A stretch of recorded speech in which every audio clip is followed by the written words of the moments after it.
We're now going to take a look at a slightly more robust version of the gradebook class and also a more realistic version as well.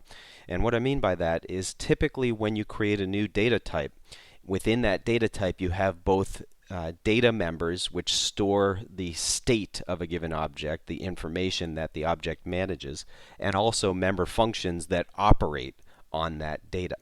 Now, in this example, let me just go ahead and run it first so you can see how it works. Once again, we're going to prompt you to enter the course name. Now, initially, I'm showing you that the course name is an empty string by default, and now I want to enter a course name. So CS 101 in Introduction to C++. And now, once again, I get the message saying, welcome to the gradebook 4, and then the name of the course that I typed.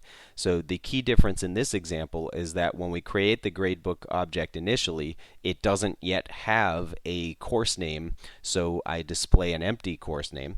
Then I have the user enter the course name, and I store it at that time into the object. And then when I tell the object to display the welcome message, at that point, it uses the stored course name as part of the message.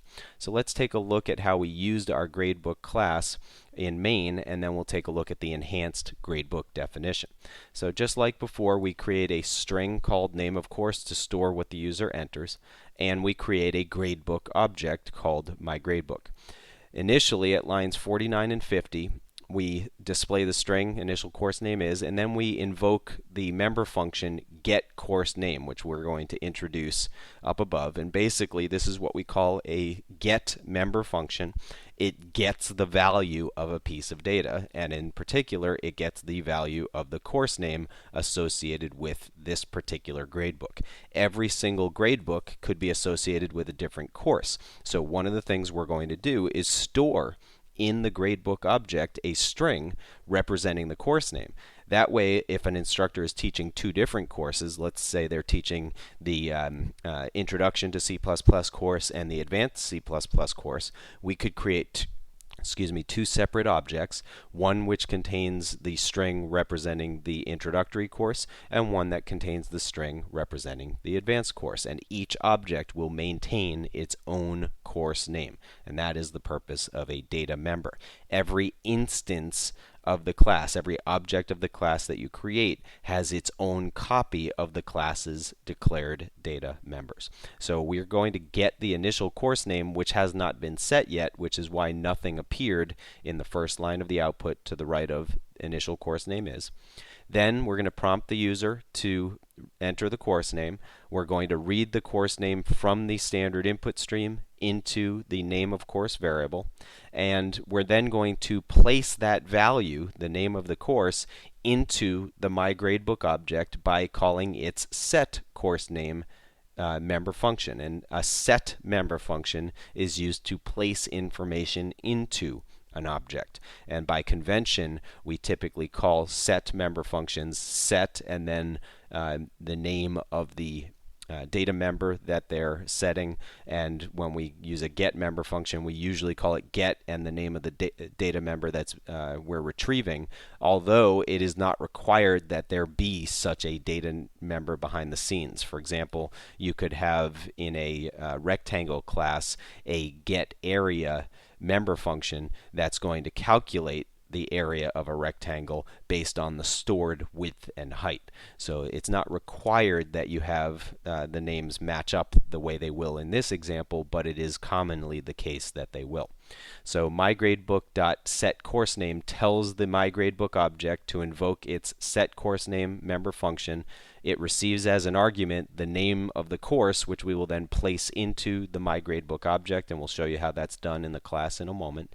And then we're going to skip a line and tell the myGradebook object once again to display its message.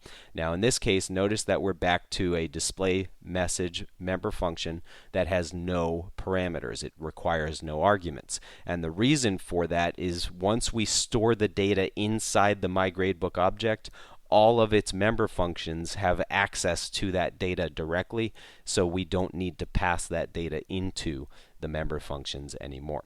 So let's see how we implemented the myGradebook class to enhance it with so-called set and get member functions. So here at line 15 is the beginning of our class. It ends at line 40, and again, notice the semicolon.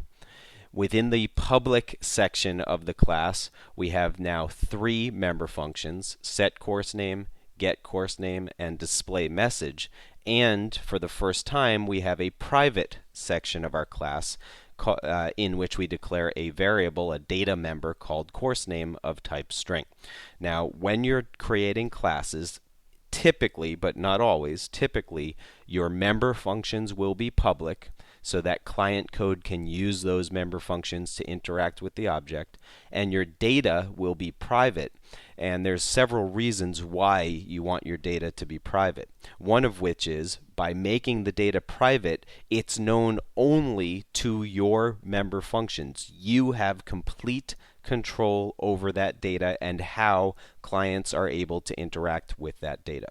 If you were to make your data public, the clients would be able to directly access that data and possibly put incorrect information into the variables. So for example, if you had a grade variable and it was required to have a value from 0 to 100, if it's private, by using a private piece of data and public member functions, you can prevent the user from entering an invalid value into that grade variable by making sure that your member functions check the value that the user supplies to make sure that it's in range.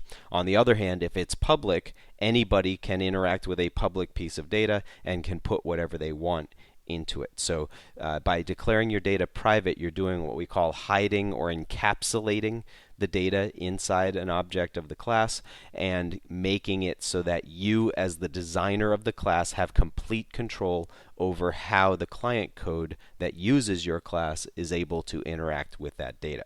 And that control is provided via the set course name and get course name member functions. Set course name in this case is going to receive a string.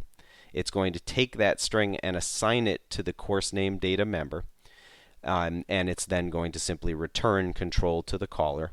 If we wanted to, we could do validation inside of this set member function, which we will do in a later example. So let's just say, for argument's sake, that the course name needs to be stored in a database, and the database only allows you to have, say, 25 characters in the course name.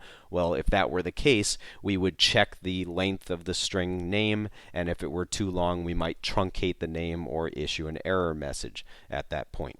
For this example, we're simply introducing the concept of set and get member functions, so all we're doing is taking the value and placing it into the course name variable.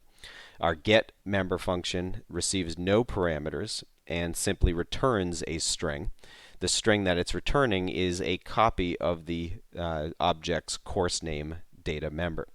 And then finally, at line 31 through 37, once again, we have the display message member function. Notice that it has no parameters. The reason it has no parameters is that the display message member function is inside the same set of curly braces as the course name piece of data.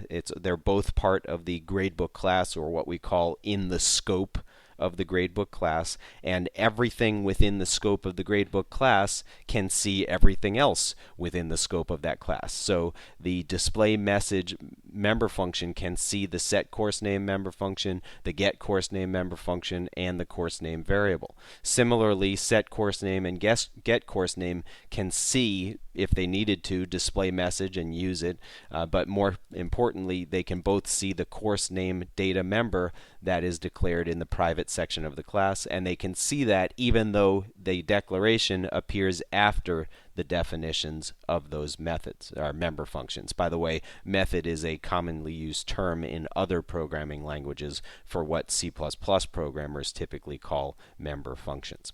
So within the scope of your class, everything within the class can see everything else within the class, and there are exceptions to that, which we'll talk about as we get into class definitions in more detail later in this live lessons set of lessons.